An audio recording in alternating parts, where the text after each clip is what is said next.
সবাইকে সুপ্রভাত জানাই। আশা করছি তোমরা সবাই খুব ভালো আছো। আমি তোমাদের শশাঙ্ক স্যার বাংলার পাঠশালায় ফিরে এলাম প্রলয় উল্লাস কবিতার তৃতীয় ও শেষ পর্ব নিয়ে। আজ আমি প্রলয় উল্লাস কবিতার শেষ অংশে যে প্রশ্ন উত্তরগুলো নিয়ে আলোচনা করব তার প্রথমেই থাকছে, এবার মহানিশার শেষে আসবে উষা অরুণ হেসে। মহানিশা কি? এই মন্তব্যের মধ্যে দিয়ে কবি কিসের ইঙ্গিত করেছেন?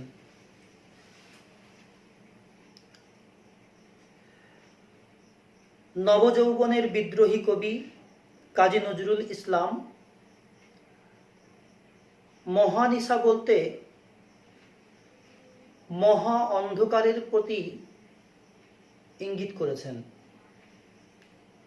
ইংরেজ শাসনে ও শোষণে ভারতবর্ষ ছিল অন্ধকারে আচ্ছন্ন। শিক্ষা, ধর্মীয় কুসংস্কার, অশিক্ষার অন্ধকার, ধর্মীয় কুসংস্কার, ধর্মীয় গোঁড়ামি ভারতবর্ষকে আষ্টে পৃষ্ঠে বেঁধে ফেলেছিল। এরকম এক অবস্থায় বিদেশি শাসকের পদানত হয়ে ভারতবাসী ঘোর অন্ধকারময় জীবনে প্রতি মুহূর্তে লাঞ্ছিত, বঞ্চিত, অবদমিত, অত্যাচারিত হয়ে চলেছিল।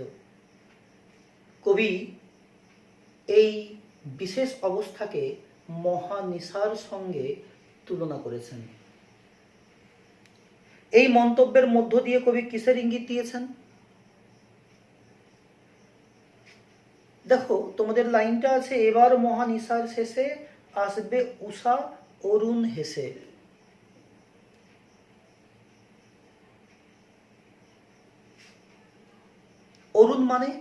অরুণ মানে সূর্য। ভোরের আলো ফোটার সঙ্গে সঙ্গে উষার নির্দেশ ঘোষণা হয়, উষার নির্দেশ করা হয়। সেই উষার পরেই নতুন সূর্যের ভোর, নতুন সূর্য উদিত হয়। আর সেই সূর্যই সমস্ত পৃথিবীকে কর্মময় জীবনে আমন্ত্রণ জানায়। কবি বলেছেন, অশিক্ষার অন্ধকার, কুসংস্কারের অন্ধকার, ধর্মের অন্ধকার, ভেদাভেদের অন্ধকার, পরাধীনতার অন্ধকার, সমস্ত অন্ধকারের শেষে নতুন সূর্যের ভোর আসছে। তরুণ বিপ্লবীদের বিপ্লবের স্পর্শে পরাধীনতার অন্ধকার ঘুচে গিয়ে স্বাধীনতার নতুন সূর্যোদয় ঘটবে। এই বিষয়টিকেই কবি আসবে উষা অরুণ হেসে হিসেবে বর্ণনা করেছেন। পরের প্রশ্ন, দিগম্বরের জটায় হাসে শিশু চাঁদের কর। দিগম্বর কে? উক্তিটির তাৎপর্য বিশ্লেষণ করো।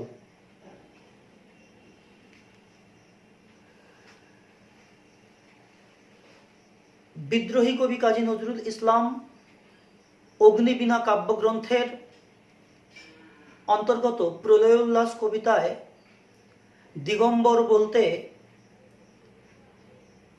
দেবাদিদেব মহাদেব তথা ত্রিকালদর্শী মহাদেবকে বুঝিয়েছেন। পরের প্রশ্ন কি? উক্তিটির তাৎপর্য লেখো।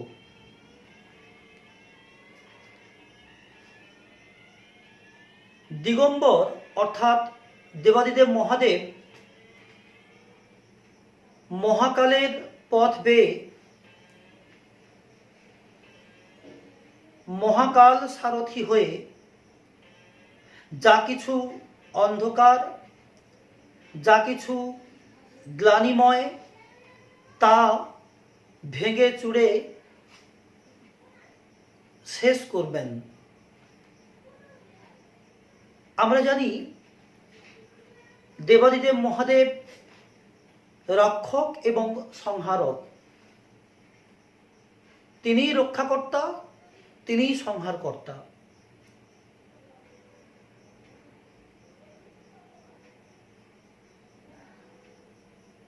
ব্রিটিশ শাসনের শোষণে জর্জরিত ভারতবাসীকে মুক্তির স্বাদ দেওয়ার জন্যে কবি দিগম্বর রূপী প্রলয় সৃষ্টিকারী নব বিপ্লব ঘোরসওয়ারি তরুণ বিপ্লবী সম্প্রদায়ের আহ্বান করেছেন। কবি মনে করেছেন মহাদেবের জটায় যেমন শিশু চাঁদ সবসময় দৃশ্যমান থাকে, ঠিক সেরকম ভারতবর্ষে ইংরেজ শাসনের 16 কলা পূর্ণ হয়েছে। এই 16 কলা পূর্ণ হওয়ার পর কবি নিশ্চিতভাবে জেনেছেন, বুঝেছেন মহানিশার শেষে নতুন সূর্যের ভোর আসছে। আর এই নতুন সূর্যের ভোর বোঝাতে দেবাদিদেব মহাদেবের মাথায় থাকা এক ফালি চাঁদ অর্থে তরুণ বিপ্লবীদের আগমন বার্তা কবি ঘোষণা করতে চেয়েছেন। আর এই ঘোষণা করার প্রসঙ্গেই কবি প্রশ্নে আলোচিত অংশটি তুলে ধরেছেন। ওই সে মহাকাল সারথি। মহাকাল সারথি বলতে কাকে বোঝানো হয়েছে? তার আগমনের কারণ কি?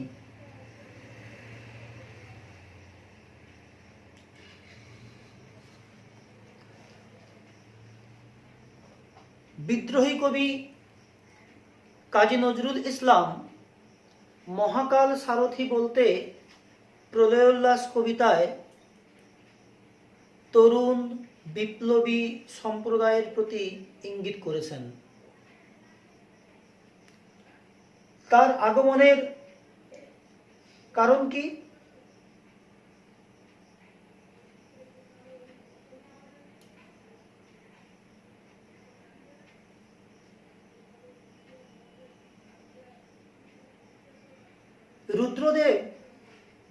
রুদ্রদেবের রথের চালক হিসেবে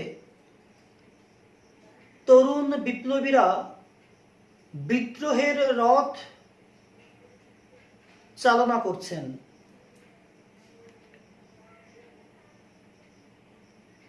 মহাকালের সারথি হয়ে বিপ্লবীরা যেন ইংরেজের অত্যাচার, অনাচার, শোষণ, শাসন,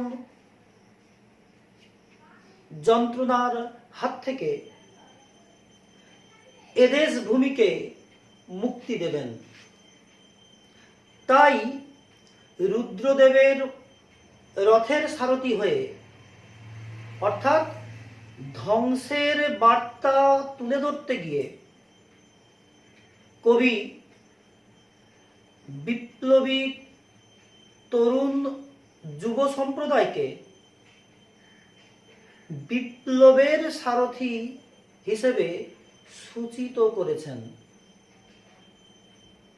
যাদের বিপ্লবের মধ্যে দিয়ে মহাকালরূপী দেবাদিদেব মহাদেবের সংহারক মূর্তির মতোই ইংরেজদের সাধের সিংহাসনও ভেঙে গুঁড়িয়ে যাবে, সৃষ্টি হবে নতুন স্বাধীনতা সূর্য। পরের প্রশ্ন, খুরের দাপট তারায় লেগে উল্কা ছুটায় নীল খিলানে। খুরের দাপট কি? উদ্ধৃতাংশটির তাৎপর্য লেখো।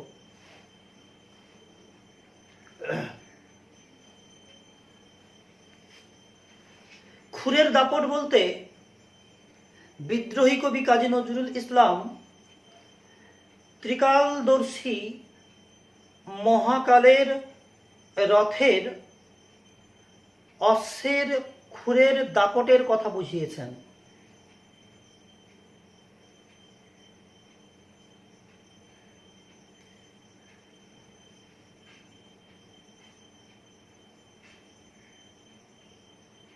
উদ্ধৃতাংশটির তাৎপর্য কি?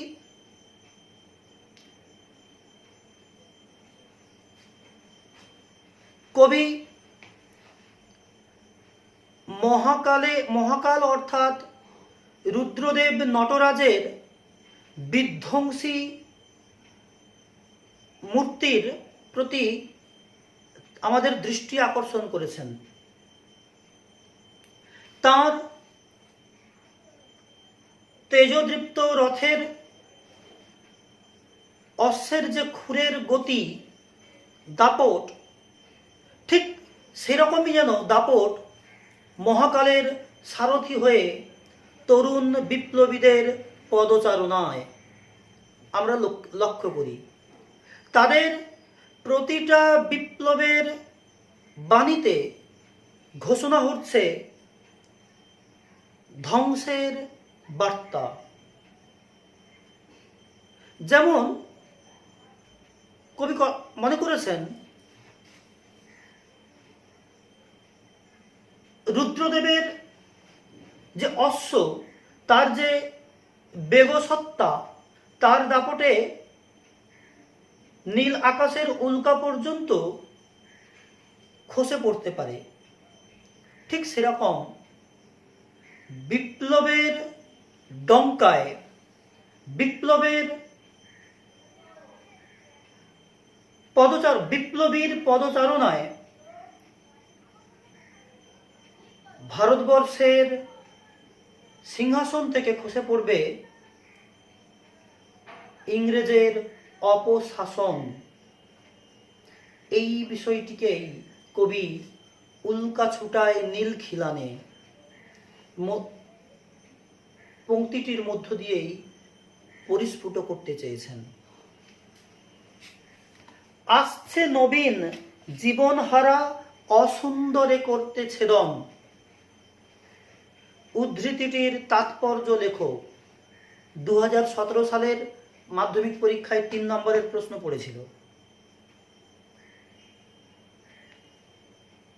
আসছে নবীন জীবনহারা অসুন্দরে করতে ছেদন।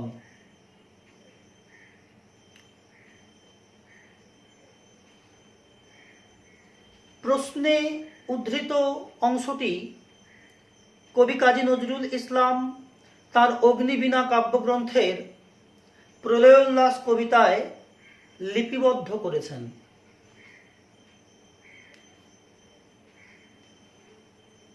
(1757 খ্রিস্টাব্দ থেকে ইংরেজ ইস্ট ইন্ডিয়া কোম্পানির শাসন এবং 1857 সালের মহাবিদ্রোহের পরে সরাসরি ইংল্যান্ডের রানীর অনুশাসনে শাসিত হচ্ছিল ভারতবর্ষ। ইংরেজদের শাসনে শোষণে জর্জরিত ভারতবাসী মুক্তির কামনায় প্রহর গুনছিল।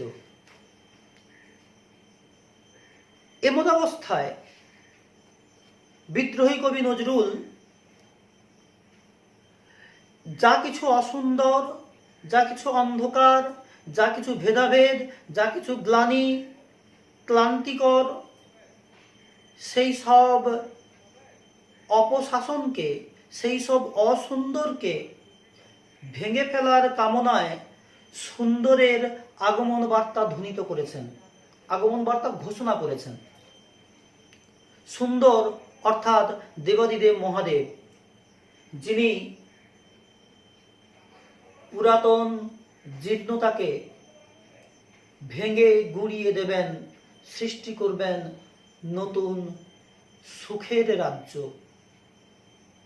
একই রকমভাবে ভারতবর্ষের বুকে যে পরাধীনতার অসুন্দর, সেই পরাধীনতার অসুন্দরকে,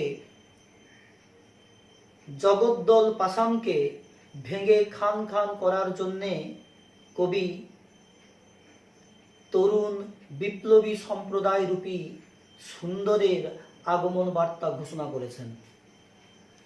প্রলয় বয়েও আসছে হেসে, প্রলয় বয়েও কারা কেন আসছে এবং হাসছে কেন? প্রলয় বয়েও আসছে হেসে।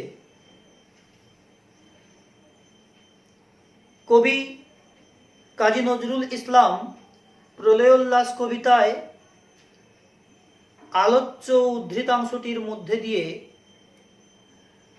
প্রলয় বয়ে তরুণ বিপ্লবী সম্প্রদায়ের আশার কথা বলেছেন।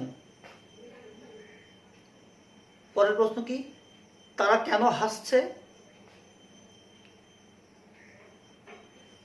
দেবাদিদেব মহাদেব যেমন যাবতীয় দুঃখ যন্ত্রণার মধ্যেও তার মুখে যে হাসির সারল্য আমরা দেখতে পাই, সেই হাসির সারল্যেও ধ্বংসের বার্তা পরিলক্ষিত হয়। ঠিক একই রকম ভাবেও প্রলয়ের বার্তা দেওয়ার জন্যে পৃথিবীর যাবতীয় দুঃখ যন্ত্রণা বুকে বয়েও প্রলয়ের মধ্যে থেকেও ধনাত্মক চিন্তা ভাবনার প্রসার ঘটানোর উদ্দেশ্যে কবি হাসির বাণী ছড়িয়ে দিতে চেয়েছেন। প্রলয়ের মধ্যে থেকেও বিপ্লবীরা তাই হাসছেন নতুন জীবনের ভবিষ্যৎ কামনা করে। তাছাড়া সমাজের যা কিছু অবক্ষয়, সেই অবক্ষয়ের ধ্বংস সাধনে বিপ্লবীরা নিবেদিত প্রাণ। আর সে কারণেই সমস্ত দুঃখ কষ্ট গ্লানিকে ধ্বংস করার জন্যে তাদের মধ্যে সমাজের যাবতীয় ভার বহনের ক্ষমতা রয়েছে। এই ভারকে তারা অবলীলাক্রমে বয়ে আনতে পারবেন। তাই তাদের মধ্যে দুঃখ থাকলেও হাসির ঝিলিক আমরা দেখতে পাই। প্রদীপ তুলে ধর। কবি কাদের কেন প্রদীপ তুলে ধরতে বলেছেন?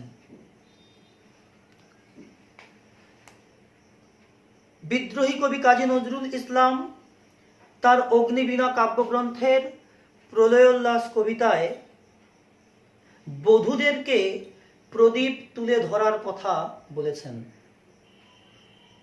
কেন বলেছেন? ভারতীয় দর্শন অনুযায়ী, ভারতীয় পুরাণ অনুযায়ী আমরা জানি সকাল এবং সন্ধ্যায় বধূরা সংসারের মঙ্গল কামনায় প্রদীপ তুলে ধরেন। ঠিক একই রকম ভাবে বিপ্লবীদের আগমন বার্তায় সমাজের বুক থেকে যাবতীয় গ্লানি, যাবতীয় ক্লান্তি, যাবতীয় অন্ধকার দূর করতে তরুণ বিপ্লবীরা আসছেন। তাদের সেই মঙ্গলময় আগমন বার্তায় সঙ্গত দেওয়ার জন্যে কবি বধূদেরকে প্রদীপ তুলে ধরতে বলেছেন। অর্থাৎ যা কিছু শুভ, যা কিছু মঙ্গলময়, তার আগমন বার্তায় বধূদেরকে প্রদীপ তুলে ধরার প্রেরণা জুগিয়েছেন কবি স্বয়ং। এখান পর্যন্ত প্রলয়োল্লাস কবিতার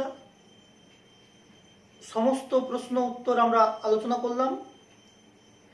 3 নম্বরের যত প্রশ্ন আলোচনা করলাম সেগুলোকে যদি তোমরা ভালো করে পড়ো তাহলে তোমরা 5 নম্বরের প্রশ্নের উত্তরও লিখতে পারবে। পড়াশোনা করো, ভালো থেকো, সুস্থ থেকো। কোনো প্রশ্ন থাকলে অবশ্যই আমাকে জানাবে। বাংলার পাঠশালা থেকে আমি শশাঙ্ক স্যার তোমাদেরকে বিদায় জানালাম।